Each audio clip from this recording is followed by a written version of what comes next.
Iresaka tontolom-baovao politika kosa sika zany satria dia manoana ireo hetsika mitondra makany amin'ny tena fanovana Andriamatoa Petra Kotiniaina. Isany amin'izany ny fitakiana ataon'ireo mpitatitra eny anivon'ny tobo fiantsonan'ny fiarakodia eny. Eo ihany koa ny hetsika tanterahan'ireo mpampianatra izay mitaky ny zony sy ny tokony ho azo ny fanazavana Andriamatoa Petra Kotiniaina. Maro ihany no manjavozavo ao anatin'izao raharaham-pirenena izao raha ny fanazavana. Manoloana ny toetra raha misy ankehitriny dia mirahiny amin'ireo mpampianatra sy mpitatitra ny hetsy-bahoaka ao amin'ny tena fanovana sy fanorenany fotony. Tsy makasitraka ny tsindrazolaina atao amin'izy ireo ny hetsika hoy ny fanazavana noety ny Petra Kotiniaina androany. Ianareo ana mpitatitra, ianareo mpampianatra, tsy hagnara ianareo agnay. Ary matoa ataosika ny tolona izay hiarahantsika dia magnatena antsika fa handresy hifampiaro antsika. Izay ny tokony mena ianareo sy hagnara ianareo agnay. Faharoa dia zao, ho anareo izay mpitondra dia zao, mba saharo ny fomba fanao magnorohoro ny olona. Fa ny anjaranareo mpitondra dia ny mamaneo fa efikasy ianareo.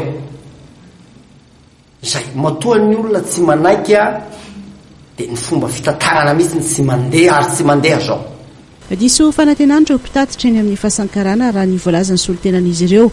Raha ohatra ka efa nampanantena azy ireo ny Praiministra fa tsy aly eny amin'ny tompom-piantsonana misy azy ireo, ireto mpitatitra dia hafa noho izany ny zavatra nolazaina taty aoriana.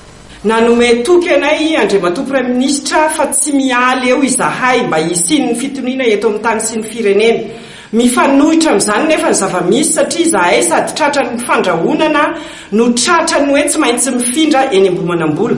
Noho izany tompoko tsy manaiky izahay hiady hatramin'ny farany izahay ary hotronony reto namanay reto. Ireo mpampianatra kosa etsy ankilany dia milaza fa tsy afa-po amin'ny fifanarahana natao ka dia anatevina ny hetsika izay ataon'ny hetsy-bahoaka ho an'ny tena fanovana sy fanorenany fotony.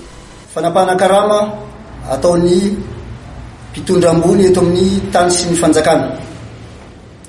Eto ny tenako dia mampilaza fa tsy maintsy tohizanay ny fitakinany zonay ato anatin'ity repoblika ity, na iny mpidona na iny mpiatra. Zony mpampianatra maneran'ity Madagasikara ity ny mitaky ny zony zay mbola tsy azo, ka tsy azo ekena ny amboletra manao didijadona zay efa nahatonga an'io tantara eo amin'ny kianjan'ny 13 Mey io. Mbola mitazona ny teny nomeny ny hetsy-bahoaka ao amin'ny tena fanovana sy fanorenany fotony ka hanatanteraka ilay hetsika etsy amin'ny kianjan'ny 13 Mey amin'ny talata ho avy izao. Mbola ho tantara mitoy ihany koa ity hetsika ity.